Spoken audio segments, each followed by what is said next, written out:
Hello, it's Crafty Carol here again from Northern Ireland with another little video for you, which again is just going to show you how to make this lovely card. I got this from, I think it was the Rambling Stamper, an idea for a quilt card.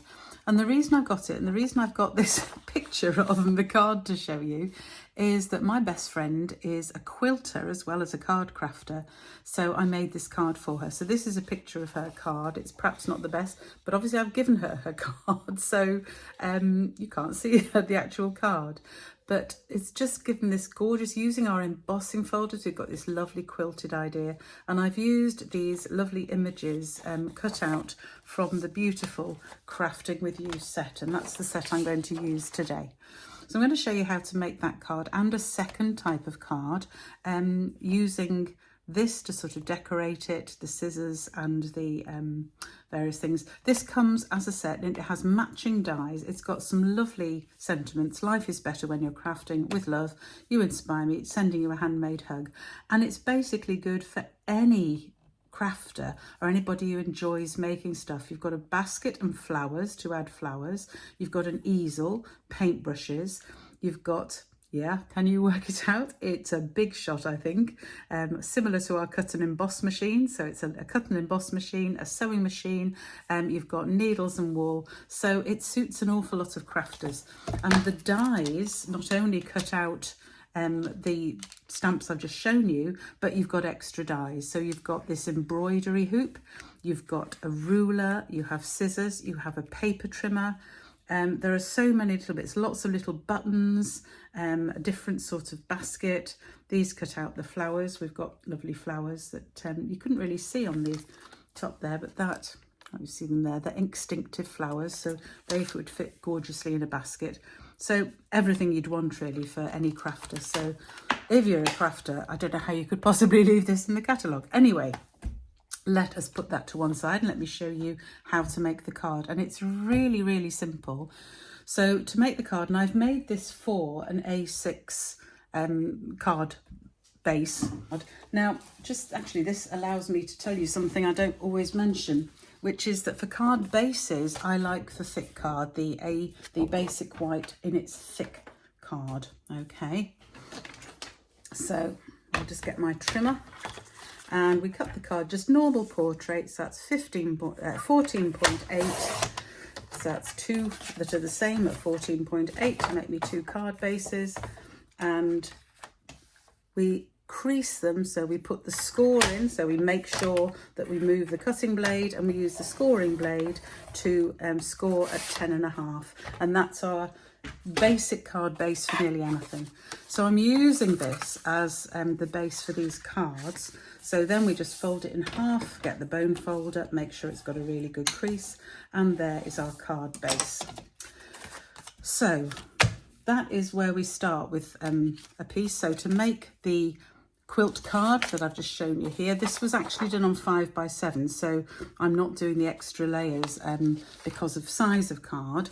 So to do those, you need one piece of coloured cardstock, and that measures 10 by 10. They're squares. Everything's squares today, so it makes it easy.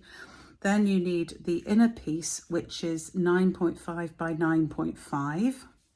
And then you need the small squares, which are going to be cut up and made into the pattern to fit into the square base. And these are, where did I write it down? For heaven's sake. So yeah, 9 by 5.9.5, and these are 4.5. Yeah, so it gives you a little edge that you can then trim off. It allows you a little bit of wiggle room, which is good. So those are the pieces I need.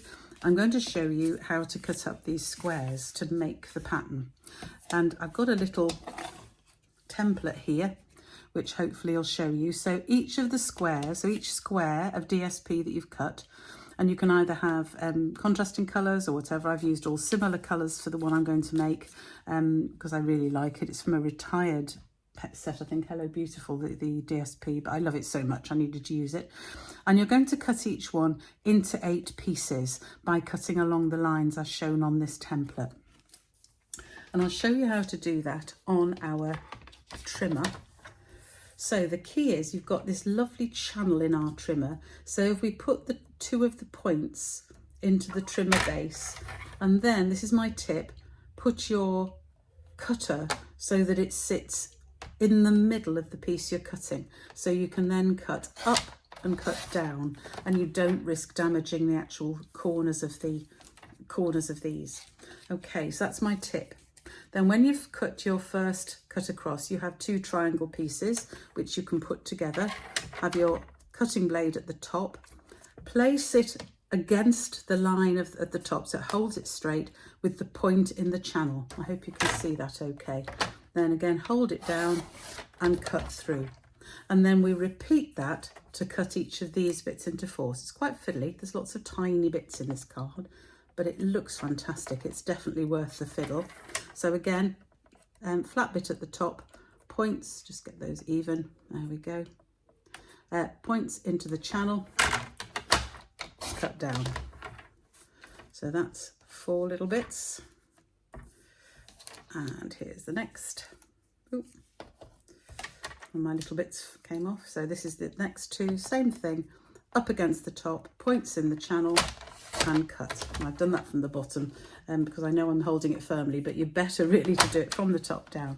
So you're going to do that on each of these little pieces, okay?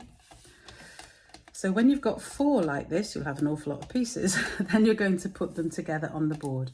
So I'm going to, this one, that's for my other card. I don't know why I'm using that. So I'm going to put them together on here. Now I find it helps, and this is another tip, just move those aside. I'm going to cut the rest off camera because it's a bit pointless showing you what's going on here. So I'm going to mark halfway down. So half of 9.5 is 4 3/4. So I'm just going to make a little mark on each side. So 4 3/4. I'm talking centimetres here. If you want the inches, I have got the inch measurements for you. And they would be, so for your larger piece, for this piece you want it 3 3/4 inches square, and your smaller pieces of DSP are 4 by 1 3/4. And the colour square is 3 7/8 inches square. So those are the figures if you need it in inches. But as I say, I'm doing it in my centimetres. And then when I've marked there, I can use my ruler just to draw very faint lines across. These are going to be covered up, so it doesn't really matter. But these are going to give you the lines where you can then line up your pieces when you come to put them on. So that's the preparation done. So there's my 4 separate squares. You could do it as 4 squares and stick them on here. I've tried both and I find this the best way to go. So I'm going to go and cut all the rest of my pieces, and I shall be back to show you how to put them all together. Okay, so I have all my pieces, and now it's up to me just to put them together. And I've decided to go, as I say, with lots of different sorts of shades. So this is my tip for putting them together. Choose a square, doesn't matter which square, and put glue on the square. Because if you try and glue all of these bits, frankly, that way lies madness. So I'm going to suggest you do it this way. So we're going to start off, I'm going to start near the middle because that's the bit I want to get right. So I'm going to put my first piece down like that, and then I'm going to have that alongside one of these pieces. So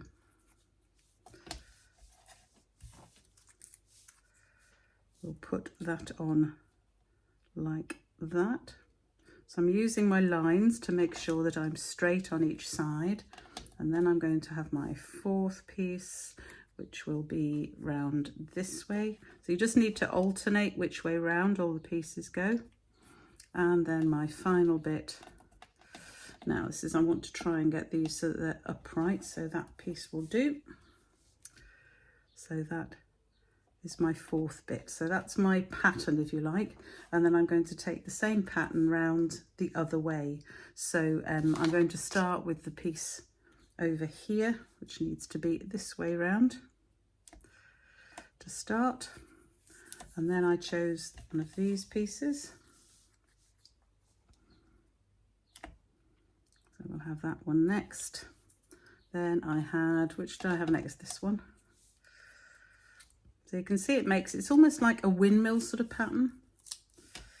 See, and even doing it this way, I'm still getting glue on myself. There we go. And then we've got a bit of wiggle room with these. There we go. Now the key is to get them pointing in the middle. We're going to trim off the end before we actually put it together. So that's basically how I'm going to lay it out. So now I'll get on with the next few, and I'll speed this up because otherwise it's boring watching me.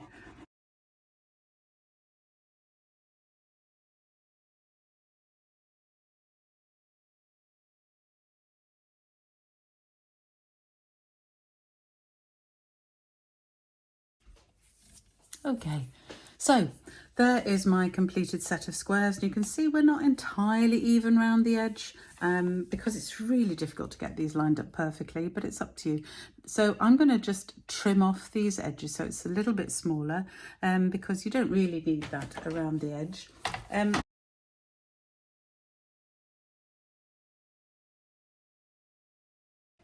Right, so there's my papers. Looking at them now, they're not perhaps quite as contrasting as I'd perhaps like.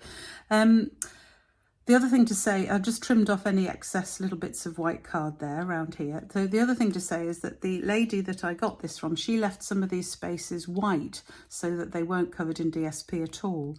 And you'll see that when it's embossed, actually that is an option too. I decided to cover mine, and that's what I did in the one my friend over here. But I used much more contrasting colours, which I think are a lot better. Not sure about this one, we'll see. But the next stage is, and this is where the magic happens, I'm going to go and run this through my embossing machine. I'm just going to make sure it's dry first, and then I'll run it through the emboss machine, and then you'll have a look and you'll see just how lovely it looks when that's been done. So here's the magic, and that's just what happens when you run it through the embossing folder.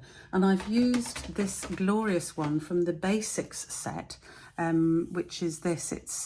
It's just lovely. It's I don't know what it is, little flowers really. It's a beautiful one. It comes along with two others in the Basics embossing folders. They are online exclusives, so go online and have a look at them because I'm never going to get rid of mine. They're just wonderful.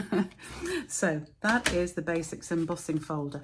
Now I'm looking at this. Do you know what? I wish I'd left the white edge. So I might just cut another piece of my basic white. I wonder if that bit's big enough. Probably is, look. Yeah, so I think it's going to look better with an actual edge around it. So I am going to do that.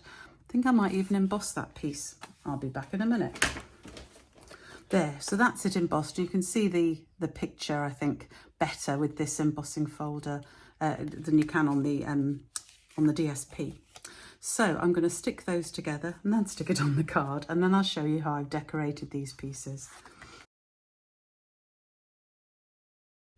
Just holding it down a little bit because embossing folders, obviously because of the gaps, you need a little bit more room for the glue to actually stick.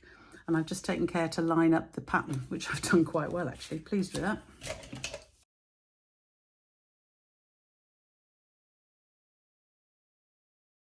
So that's my piece stuck to the front of my card, as you can see, which gives me this bottom bit where I can actually do some stamping.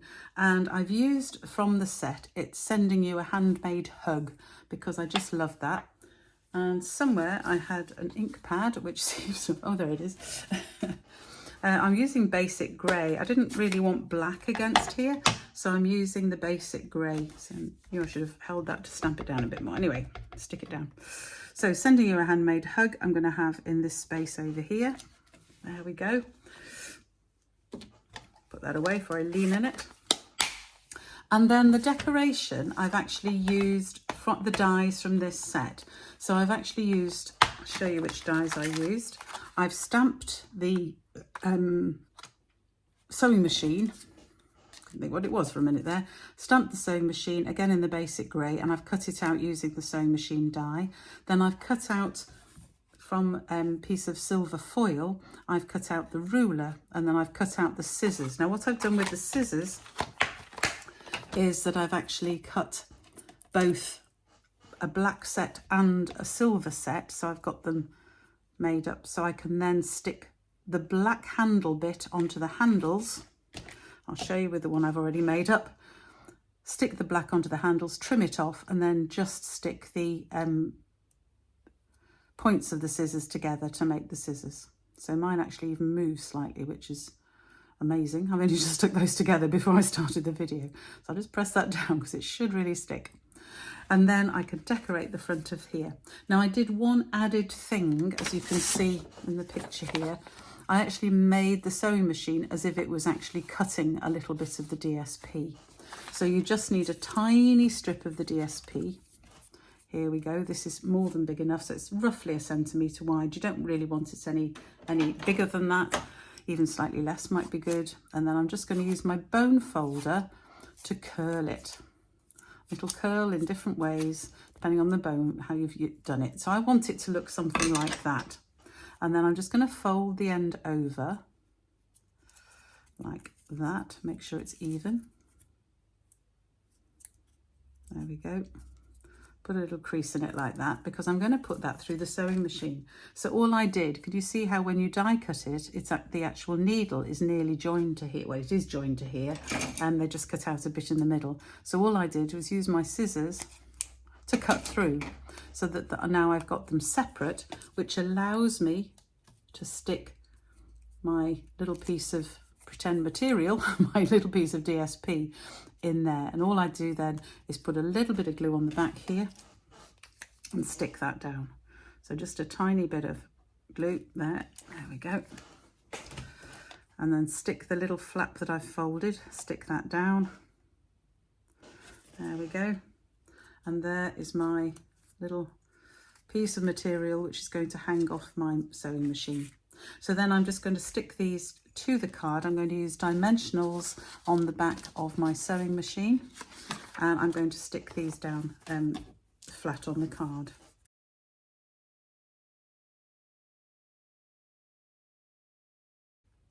And the reason for making the sentiment over to the left is so that I've got plenty of room to put my sewing machine here to the right. So I want that just there with my little bit hanging off there. And then I'm going to stick my ruler just down along the bottom and my scissors across there. And that will be my card made. So I'll just do that very quickly. Again, just using some glue. You could use tape. You'd need nice thin bits of tape. Our tear and tape is only just big enough, how do I know, because I've tried, to fit the ruler. So I find Tombow a bit better. And the same with the scissors. Just put a little bit of Tombow around the blades of the scissors, a couple of bits on the handles. And I'm going to put my scissors across there.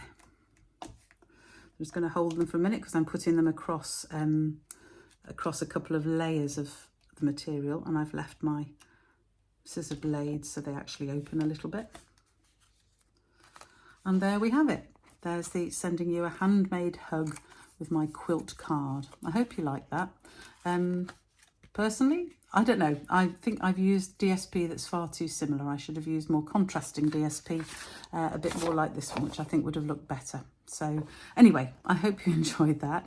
And just a bit more room. Obviously, this was a 5x7 card because I've got the extra 2 layers on it, and just embossed that inner layer as well as the outer one. That one was actually, the white layer was slightly bigger than the embossing folder, and it actually left a flat bit all the way around, which I really rather liked. So I left that. Couldn't get one at the bottom, obviously, because it came all the way down, but I think that looked quite nice. And then just another contrasting colour card just to fit. So, as always, never forget to stamp your envelope. So I've already stamped it using the little ball of wool from the set. And there we have it. There is my crafty quilting card. So I hope you enjoyed that, and I hope you have a go at this. I don't know, I think I might just have changed these if I was doing it again, but you get the idea, and I hope that you enjoyed it. In this one, I actually put a layer inside. I put a coloured layer as well as a white, or you could just stamp the inside as it is. Totally up to you. But see how you go, see what you think, and please do have a go at this. If you like what I do, then please, if you want all the measurements and the instructions, go to my blog, craftycarolscards.co.uk, and you will find there all the instructions for how to make these cards. I've also made, and this one isn't finished because I'm going to be finishing it at my craft along tomorrow, but you can get the idea of it. I've actually made a star pattern, and this one simply used the same measurements as before. So you've got the 9.5 square, and then I've got a separate 4.5 centimetre square, which I've actually stuck in the centre, and done exactly the same pattern with the same idea of DSP, just two types of DSP. Then I've made a third square of DSP cut into the same 8 segments and used in this way around the star. And I'm going to emboss that and put this card together as well, but obviously I haven't done that yet because I'm going to be doing it in my craft along. Do come and join me in my craft along if you can. They're on Thursday mornings at 10:30. You can sign up for my emails at craftycarolscards.co.uk, and then you'll find out exactly when all my classes are. So I hope you enjoyed that, and I hope to see you again soon. Bye for now.